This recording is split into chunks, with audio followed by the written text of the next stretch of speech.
Welcome back to the class, everyone. Today we are here to talk about the Krayt Dragon Raid once again, and we are joined by our guest Sanjita. Sanjita, how are you? Good, man. Thanks for having me. Yeah, I thought And that thanks for this. coming on mine. Oh yes. Speaking of which, I thought this would be really appropriate for us to talk about all of the Krayt Raid changes to the reward system, most of which, I think actually all of which, are very positive. That being said, we Mhm. did do a video on your channel, which I'll link that in the description below, where we're kind of talking about why this whole change that was necessary in the first place, because the way that it was set up beforehand, and again, we'll get into the nitty gritty of that, but it was really bad. So initial reactions. What do you think? I know there's a lot of like graphs and charts and stuff here, but what do you think this means for the player base? Not for you, but for the player base at large. What is this going to do? I think it's positive. It's definitely an improvement. There's still plenty of things that they need to address. And until they do that, I think there's still going to be a lot of unhappy people. It's good that they've made it easier for guilds to get more rewards early. And the old 234 million crates, now the 130 million. So you're going to see an effective increase there. You can max out your Mark II guild tokens with just 94 million score, and you're going to max out your Mark One in the crate with just a 730,000 or no 73 million score. But that's still pretty difficult for a lot of guilds to do. And basically, they've kind of made it so that if you're even getting 73 million, it's better to do Krayt Raid. That being said, for the guilds that can't even get that still, but they probably still were able to do the C pit, and they're still going to be frozen out of arrow magnifiers. And even people that are able to get these lower reduced thresholds that do get the Mark III, it's still like a pittance of arrow magnifiers. So the elephant in the room is arrow magnifiers. I still think they need to add some of those just to personal reward tracks for people. But they're fixing the guild currency characters, like you're going to be able to get those, and just made it so that you don't have to be a massive guild for it to be worth doing this one over the Sith raid. So a lot of improvement, but still some way to go. Yeah, they one of the things that we talked about previously on yours that was really cool and that I think will actually be very possible now with this change is that we talked about the fact that you can blitz the raid characters. Like Han Solo, Oh Traya, yeah, General Kenobi. I forget we did the math like last night. It's like it was probably about 3 months in the old system, and in the new system, if you have the currency, it's like a week or two. Like if you really want Han yeah. Solo, you can get Han Solo. Yeah, Han Solo. Well, the pit ran more often, so that was probably a little over 2 months. Kenobi would probably be 3 months. Trey would probably be longer than 3 months. Yeah. But yeah, you can get through it. You did the math for how quickly you could get through it now. It's in a few weeks or something. It's insane. So that's a huge plus for brand new players. And where it comes into an even bigger plus now, like again, looking at the positives of these changes, is the fact that you should be able to blitz those other characters too, assuming they actually drop in True. there, and you or you're at least doing Yeah. multiple of them at the same time. Like I remember two of them have like really bad drop rates for hitting the shipments. I want to say I think it's Logray and Jin maybe, or is Dengar one of them? Low gray, and I think Dengar. I know it was low gray that everyone always complained about. But I don't know if it's really like that rare or if it was just like confirmation bias of like, oh, I need this and I don't see it, so it feels like Oh, it's taking forever. But I don't know. I mean, low grade definitely had that reputation of taking forever, but I don't know the stats on it per se. so yeah, moving into the MK1 and MK1 having a spot in there, and depending on how they put the spot in, I would really love to see again as kind of a catch-up mechanic instead of having these rotating, subject to RNG or confirmation bias at a minimum. They were just stuck in there, very similar to how like Yeah. Treya, GK, and Han are to the point where again, if I think if a newer player wants to get a really old character within like 2 weeks, like that's fine. Like you should be able to get Logray in 2 weeks. Yeah. Oh yeah, I mean, that would be so nice. I mean, literally every other early game currency has static slots and you can get every character at your leisure and just select from them except the guild activity currency. So yeah, that would be a huge plus for people. And I don't know, like they're making it with a Mark MK1. I don't know what the price will be. I'm interested to see that because GK Han and Traya, they're like premium characters. Like their Yes. shards never got doubled. So if it was 20 shards for 700 currency, that would be awesome. People could really be creative with how they use the early game, and it would totally open up the board. Yeah, I think that would probably be what they need to be at a minimum because number one, they weren't accelerated, like you said, and these are like Treya should cost more than Logray. Like even though she is also a really Yeah. old character, she's retained a lot of Mhm. viability, especially with her Omicron. But another thing that they mentioned in the store or in the post, you're not seeing this right now, but everyone else who's watching the YouTube video is seeing this.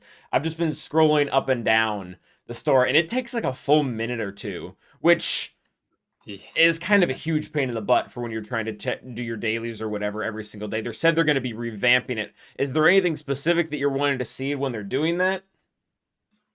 Yeah, I mean, I just want to see extra tabs on the left side. Mm. Yeah, I mean, there's a lot of tabs already on the left side, but like, what's the harm in adding three more? It's easier to scroll on the left side of the UI than to just scroll for like 10 minutes on this. Um, I mean, that's really all they need to do. I don't know what they're going to do otherwise, but it shouldn't be complicated, really. Well, I like your idea a lot, actually, now that I think about it, for two reasons. Number one, the MK3 and the MK1, if you use glasses and you're not wearing them, they look really, really similar. Similar. Like they're Yeah. they're so close. And also, like, if your guild's not that high up and you're not even getting MK3, like, you shouldn't have to scroll through those options. Like, Yeah. go after what you want, or even like I'm looking at my screen right now. I burned through the MK1 so fast, but I still have a ton of MK2 here. Yeah, 100% agreed. I mean, I even like that if they did that for the guild events to a lesser degree because like Mark 3, there's not too many options there at the top, but like I don't know, Mark 1 and Mark 2, it's still kind of hard. Well, actually this one is tiny. I'm looking through it, it's tiny compared to the guild activity one. But yeah, just anything to help this infinite scrolling. It's ridiculous. All right, so we've covered a lot of the changes that they're going to be happening, what we think it means for the player base at large, especially again one of the bigger issues we talked about last night on or this morning on or actually this will be tomorrow.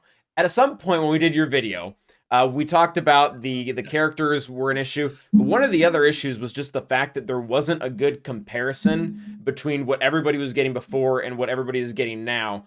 And where do you fall on that? Or like better, where does your guild fall into that? Are you going to be benefiting from this change?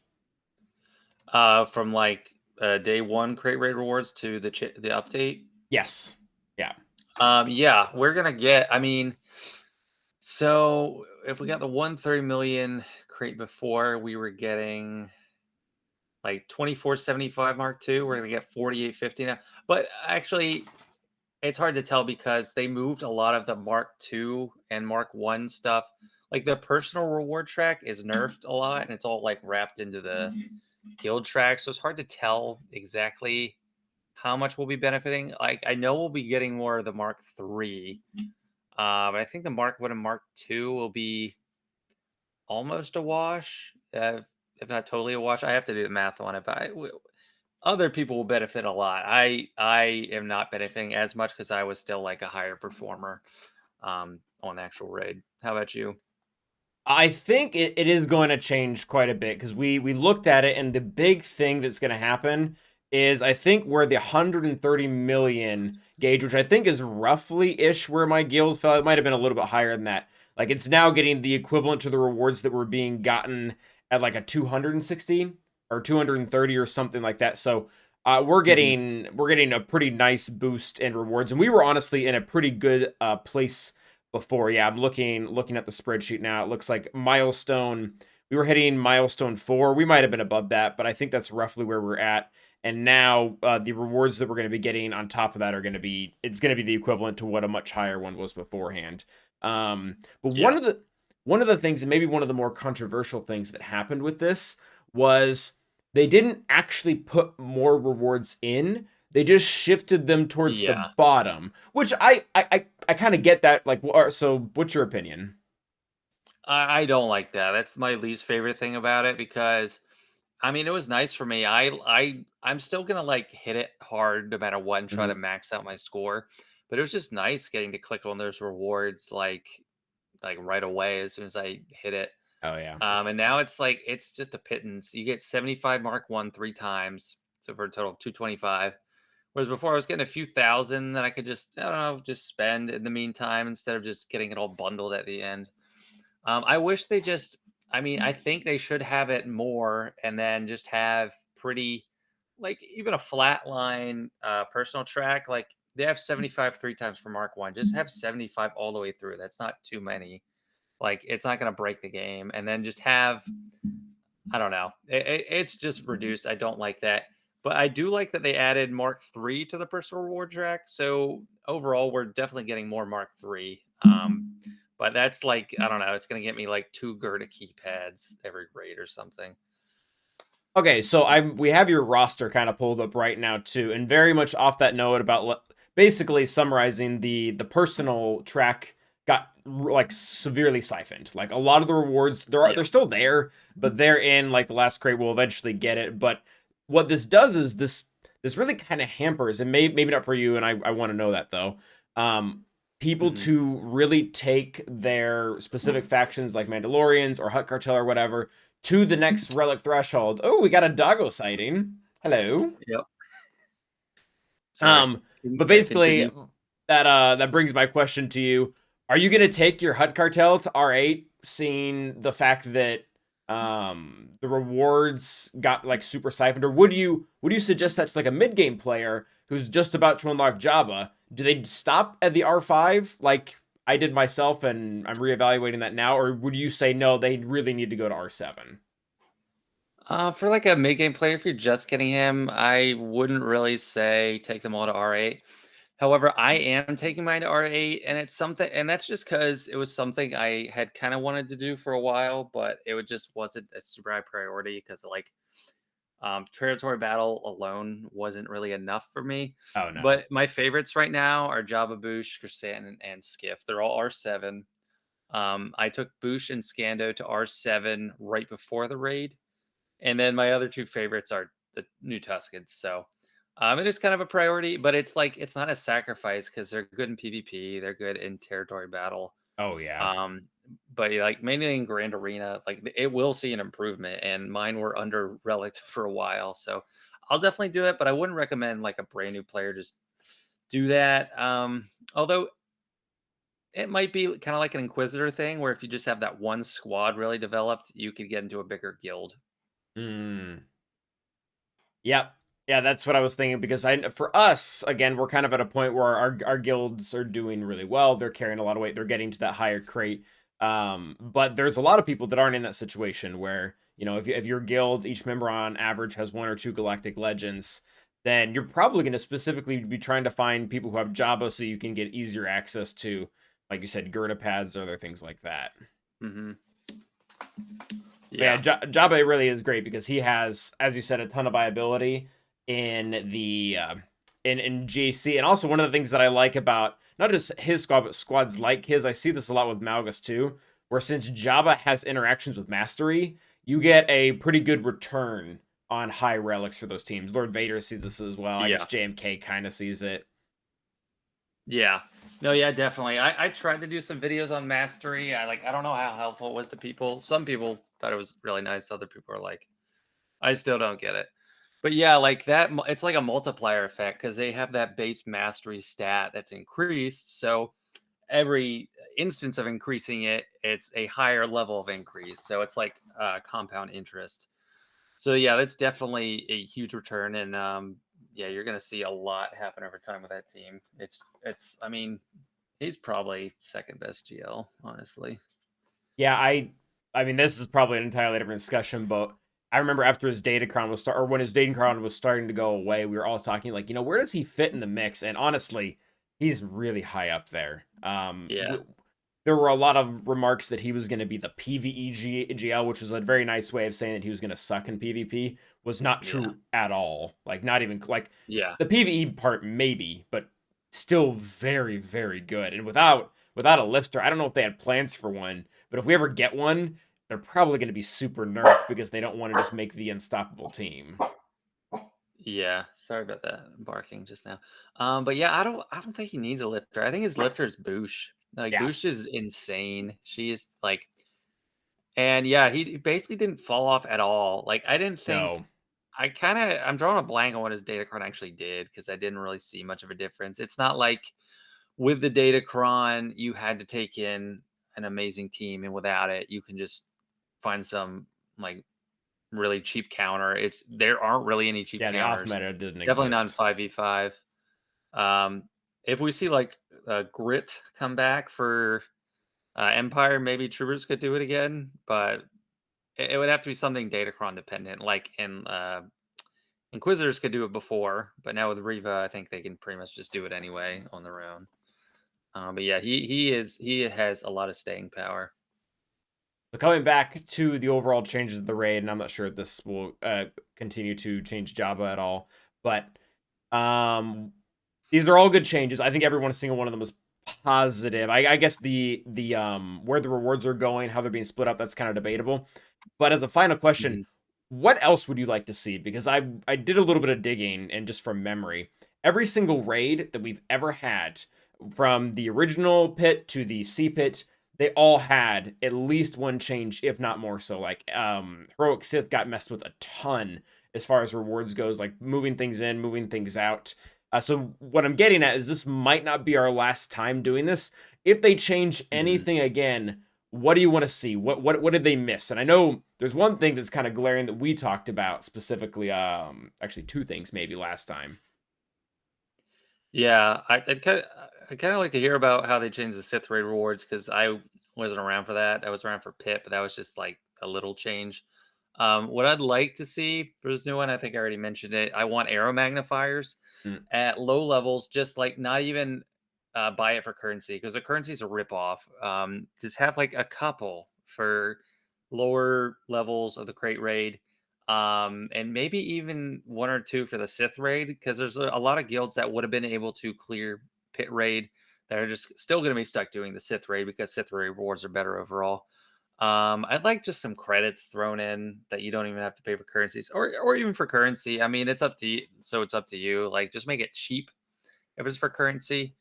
But those are really the main things. Air magnifiers, currency. They're fixing the character shards issue, and they're fixing the Mark III issue. But yeah, I think that's what I'd want to see. What about you? those were the exact two things that I had in mind. As number one, credits, because and this is really just from a, this isn't like I don't like need credits. I guess mine aren't really shown here. I think I have like 30,000 or what is it, million or something like that. I have enough credits, but I Very don't million. like it when they advance a game mode and any resource tanks. Like that shouldn't Yeah, be a thing. Like it should have maintained in a way, or increased. Like increasing would have been fine too. I have 41 million. So I'm not hurting for it, but it's not something that we should have to really deal with in the sense of a loss. There should only be break evens or gains. So definitely agree with that. yeah, I'm not too staunch on the arrow magnifiers. I do understand though, because they were a freebie.